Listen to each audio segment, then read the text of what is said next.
Hello, everybody. Welcome to Backtracks, the audio podcast and video podcast where we talk about stuff that we've missed, news stories that we missed, games we've been playing, or just really anything we want to talk about.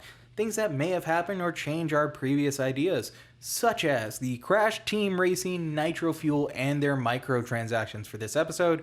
I'm Jose, and with me is Gerardo Perez. So, you weren't here, but last month, me and Adrian, we talked about Crash Team Nitro Racing. Okay. Crash Team Racing Nitro-Fueled. Yeah. I've been playing it. I was enjoying it. And one of the things I praised it was, hey, this game doesn't have microtransactions. The thing the game wants you to do is play online. Mm-hmm. So how much do you know about Crash Team Racing? It's a remaster of a game that came out on the PlayStation 1, I want to say. Yes. Cool. But no, I've never played the original or the new one. So the main thing here is when the game came out, it had courses from Crash Tag Team Racing as well. So It's a remaster. They redid it. They upped the graphics. They put the story mode back in. Mm-hmm. They did little tweaks to the gameplay from what I've heard. I haven't played the first one either. Okay. But I've seen enough where I was like, okay, I'm interested to get the racing game. Mm-hmm. And I haven't played Crash games either. And now I was like, okay, I want to play Crash games. You've never played any Crash games? I've played Warped, but from what people told me, that's not the best one to start on. Which one's that one? It's the one that first introduced Crunch. So, gotcha. Yeah. Wait. It's the one with like 4 elemental masks. Yeah, one of them was... but I don't think that's Warped. I thought 3 was Warped. That may... I don't even know anymore. Yeah. Like people tell me that's not the one to start. No. So... Either way, I'm feeling like, the Crash Remaster trilogy, I might get into that. But one thing was, when you start the game, unlike Mario Kart where you just play enough and you're able to randomly unlock characters or randomly unlock... Vehicles. Customizations and all that. Yeah, this one you actually have to buy them. Okay. You buy them with Wampa coins. Okay. I believe that's what it's called. You would buy characters, skins... paint jobs, stickers, and stuff like that. Characters cost them the most. You get these coins by playing the game. Okay. Just naturally playing the game, you would get a certain amount of points. If you played locally or any local or adventure mode, you would get a small amount of coins for every race you finish. Okay. Then you went online, depending on how well you did, and even if you suck, you would get more coins than you would in single player or local. So the main thing I was saying was, hey, the game is not trying to get you your money. It's trying to make you play online, play with more people, and do better at the game. Yeah. And depending on how far you get, you'll get more coins also depending on the track. 2 days after we recorded that, the news came out that Activision is adding microtransactions into Crash Team Racing Nitro-Fuel. And I just want to talk about this. Okay. Microtransactions, it's a touchy subject. Yeah. It's one of those where it's like, if it's done well, which is not on something such as characters, like if it's just skin-based, I think most people allow it, Well, that's what I thought it was with Crash Team Racing, though. Nope, because it's all these characters you can unlock. You don't unlock them through story. You can unlock like 3 or 4 of them, but you don't unlock like a majority of them. And because the story puts a random character every day that you haven't got. Okay. And they're usually more expensive because they're characters. Yeah. So you have to spend Wampa coins, get the characters. You just have to really play online for a good while, and then you would get a bunch of coins. Yeah. And then get the character you want, and then once you buy it, a new character would refresh. Now you can use microtransactions to buy more Wampa coins to get these characters. And the thing is, it's coming out with this new DLC that they've made where they're putting out new characters as well with that. Still giving you these new characters for free. Is there big differences in the way that the characters handle? Yes. So some characters are better for... There's 3 stats. Speed, acceleration, and turning. Yeah. Or handling, I think it's called. If it's speed and acceleration, those kind of work similarly in Mario Kart if you're familiar with that. Yeah. Whereas acceleration means you can really pick up to it, but you're not going to be that fast compared to... Yeah. So similar like that. And each character would fit in one of the 3 where it's like, they're better at turning, but not too much in the other 2. They're better in speed, but not too much in the air. There are some medium ones, like Crash is a medium character. Yeah, like the all-around kind of thing. Yeah, like he's just in the middle, but like some of the others are more acceleration or more like speed. Specialized. Yeah. So I don't feel that great about it because this is also like characters that you can unlock, and it also, how do you feel about these last minute, because this wasn't done right when the game launched, this happened 2 months, 3 or a few months right after. This was their second DLC pack where they announced it. See, and did they ever, before the game launched, did they ever say they were gonna add microtransactions at any point? See, I don't remember they said they did or didn't. They no one really expected it. See, and that's the sneaky part, because I feel like they do it or they don't say it, or they do stuff like that, and then that way the reviews are very favorable for the game, and then people like the game, and everyone's like, oh yeah, it's awesome, and that's when they throw that wrench into the system. But at this point, like, the reviews are out, everyone either has the game or doesn't. Yeah. So well, the other issue is this also came out during their second DLC. They do 3 what they're calling Grand Prix. Okay. So you would get a new track and some new characters, but they also introduced this thing called Nitro-Fuel, where if you played enough and you did these challenges, you would unlock, like, oh, this skin's unlocked, this, like, imagine like a gauge, and the end of the gauge is a character. Just do these challenges per day, kind of very microtransaction-y, but there wasn't any yet. This was just like, oh, second currency, but it's, oh, just play the game and make sure you can try do this. And eventually you unlock, oh, here's Crunch in a new skin, or here's his girlfriend from the first. The second one came out and included basically like a baby version of Crash, and his sister, and a tiny T-Rex. Here's where I'm like, this was definitely a planned move, because the third one comes out either today or later. Well, when we record this, it either came out today or it's September-ish. Yeah. Which is Spyro. Oh. Spyro is the main thing of, like, they definitely use him in the advertisements. He is that main character in the third one, so this is why, like, it feels like they planned this. It's a big... Yeah. Its own franchise, but it's a big character, big franchise as well, so... Yeah, especially if it's PlayStation style. It's like, you got Crash, you got yada, yada, yada. Yeah, no, they're definitely... it seems like they did very intentionally, like, oh, they have a very wanted character, and then they put the microtransactions where, they're hoping people will spend the money to get that as soon as possible instead of trying to work for it, and that's where... And well, and the other thing that seems sketchy, or I guess it's yet to be seen, is how the Spyro handles itself, like, because that's what happens in a lot of games, like, they introduce a new character, and when it's a new character, usually their stats are, like, a little overpowered, not properly balanced. So everyone wants to play as that one. I think that's more fighting game based. From what I experienced, because it's online, they also have one thing you can find in the store is this collection packet. So it's like, oh, you'll get this character, this sticker, this design, and the character skin too, because characters have different skins. And one was Princess Coco, right? Okay. So she looks like a princess and stuff like that. She has, like, long gloves and, all this other stuff. The thing was, when I went online, everyone was playing as her, which meant, oh, you guys all picked that packet. It definitely felt like, okay, you guys are not playing, you guys just got her and you're like, oh, I'm going to play this. Not because she's a good character. I don't know. I haven't used her that much. I use Crash and Crunch because I like higher acceleration or just medium of the road. But I don't know. I didn't hear anything about, like, oh, Spyro's broken or stuff. I'm pretty sure it's... Because a lot of the characters basically seem like they're the same. About the same, yeah. Yeah, about the same. So it comes down more to skill than your build? Yeah, because it's like if you're adding certain wheels, nothing changes. If you're adding stickers, nothing changes. Even choosing the cart itself doesn't really change much. Okay. It's more the character you choose will change their stats. Gotcha. And it's like if you choose one that's good in acceleration and you see the other one who's good in acceleration, it's not that big of a difference. Okay. If any at all. Okay. So I don't think, like, Spyro is going to be game-breaking. I would more assume that from, like, a new Smash character, Dragon Quest, or a new fighter coming out, like, in Mortal Kombat. Or a new hero in a shooter game. That happens as well, like in Overwatch, or mechs in Fortnite. Yeah. Which, breaks the game. Yeah. But I don't...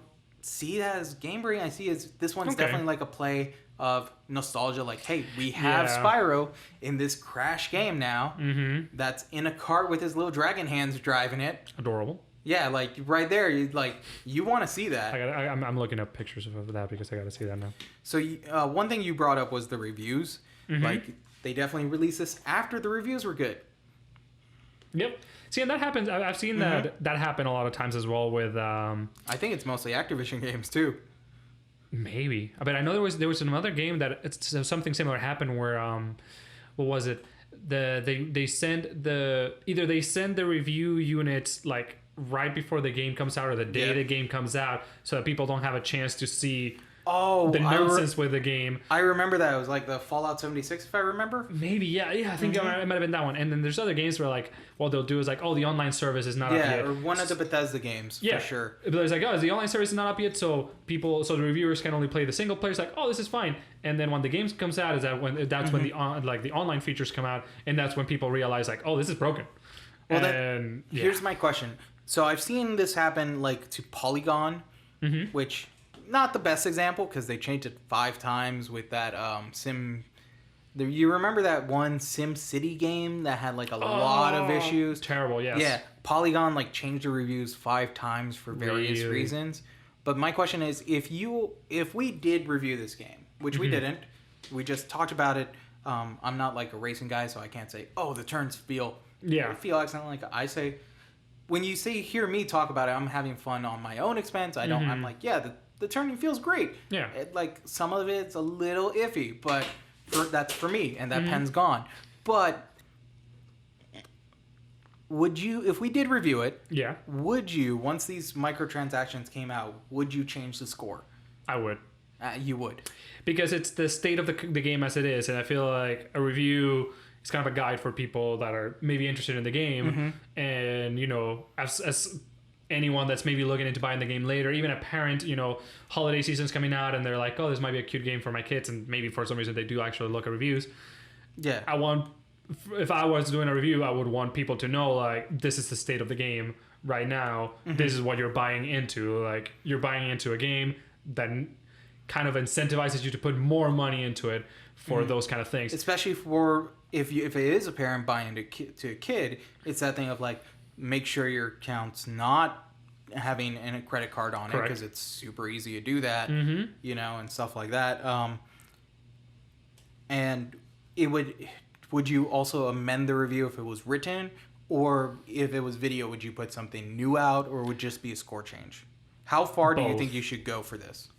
Both. I mean, if it's written, just add an update or something of like, this is the new things that they added. This is what it does to the game. And this is the new score. If it's a new score, If it's a video thing, then I would just post a new video, I guess, and add it to as a like annotation to the original one. These microtransactions, they're not as predatory as we say as like Dr. Mario World. If you saw Adrian's reaction to that, or we've talked about it, you and me personally, off it, that definitely is a predatory one where it's like super much it relies on the gameplay. The gameplay stops. You have to buy some more. Yeah, you have to pay, but put money into it. This one doesn't really feel like that. It doesn't affect the gameplay in that way, but it does. Would you still change the score? Because it doesn't affect gameplay presentation or like the design or the sound or anything that's core to the game, but it does put a paywall between characters and stuff like that. Yeah, I will still change it. I mean, it wouldn't necessarily go from like being a great game, or what I originally might have thought it was a great game, and then now it's like, oh, it's a terrible game, don't buy it.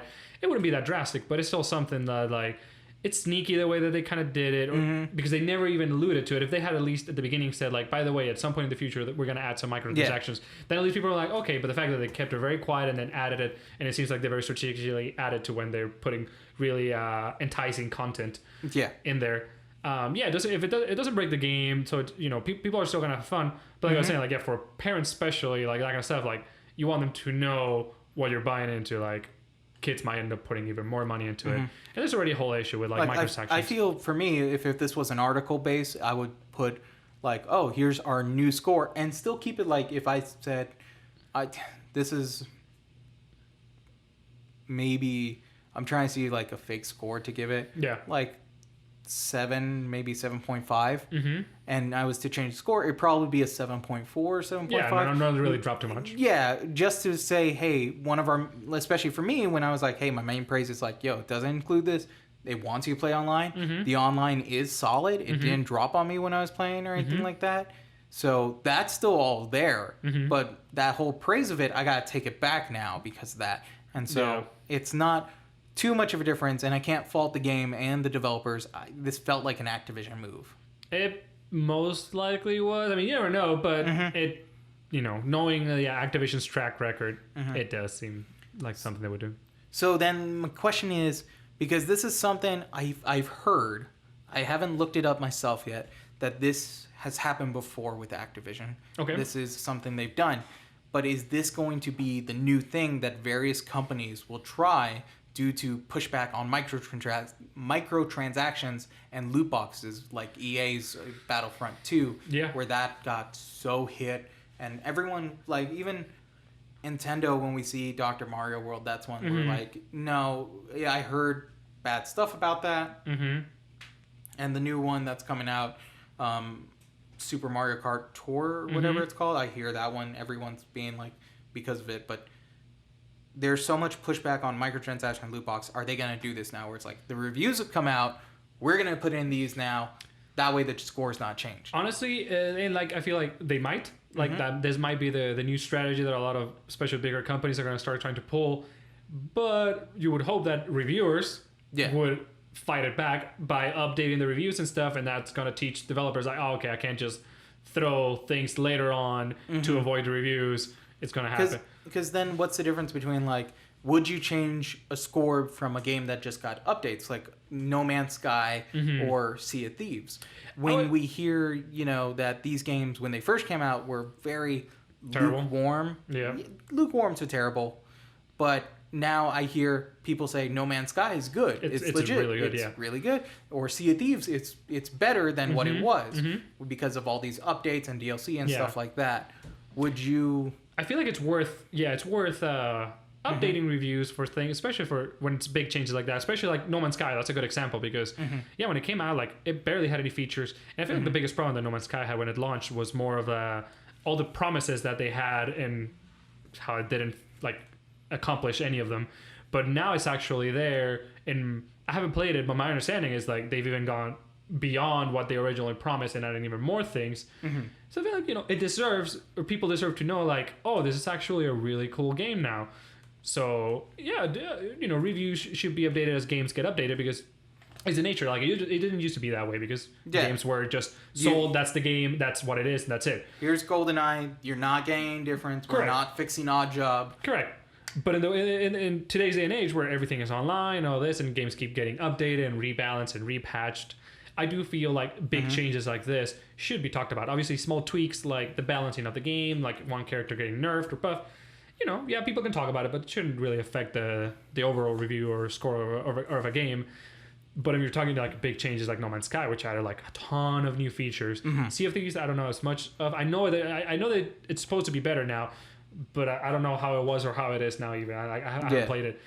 But like any game like that, like even Destiny, I would argue like Destiny has changed a lot since its launch. I remember when Destiny 2 came out. One of the main things I heard from people were going, "Why is there a 2 now?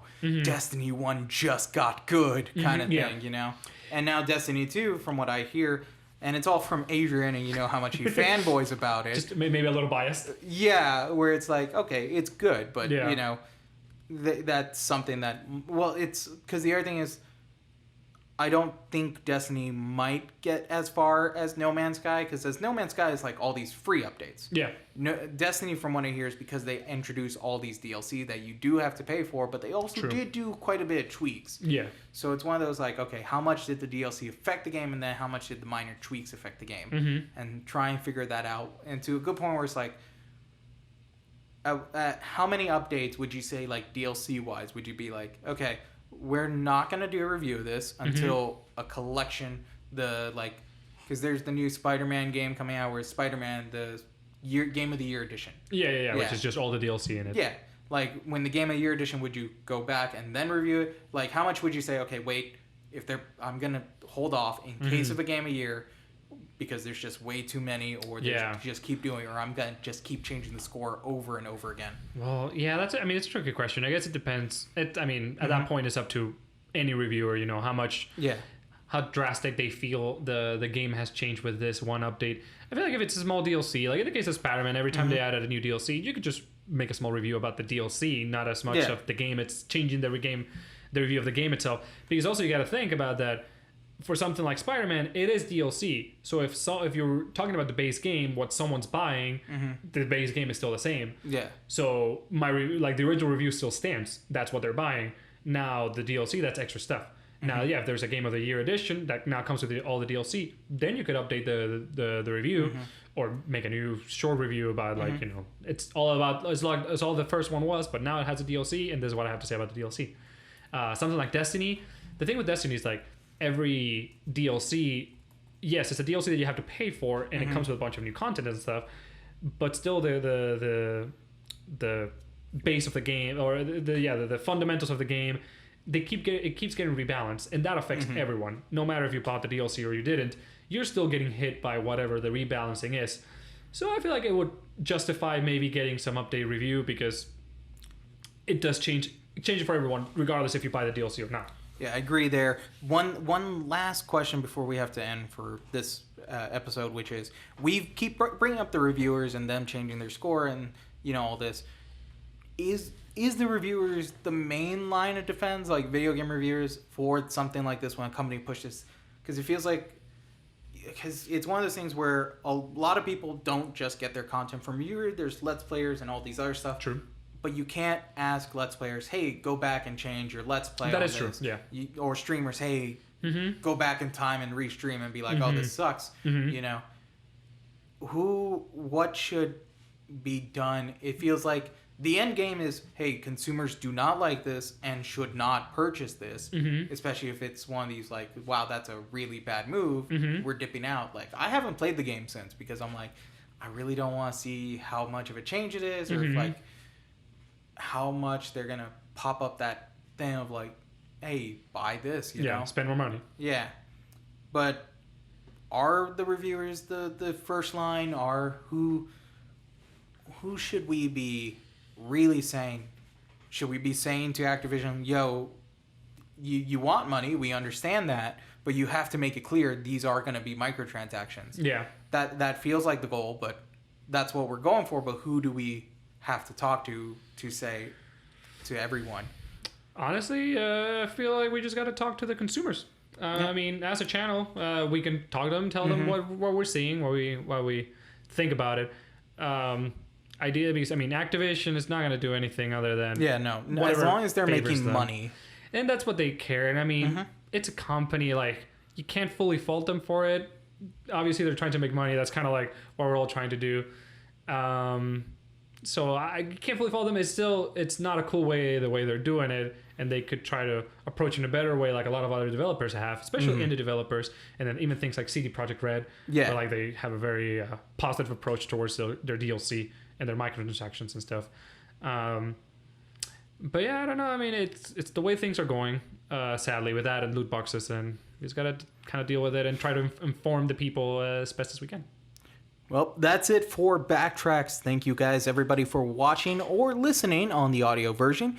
If you guys have any thoughts or opinions about this subject of microtransactions, how this should be handled and stuff like that, go ahead, leave a comment. Or if you can't leave a comment, just email us at 3gcollective@gmail.com. That's the number 3, gcollective@gmail.com. Thanks for listening. We'll see you next time. Later.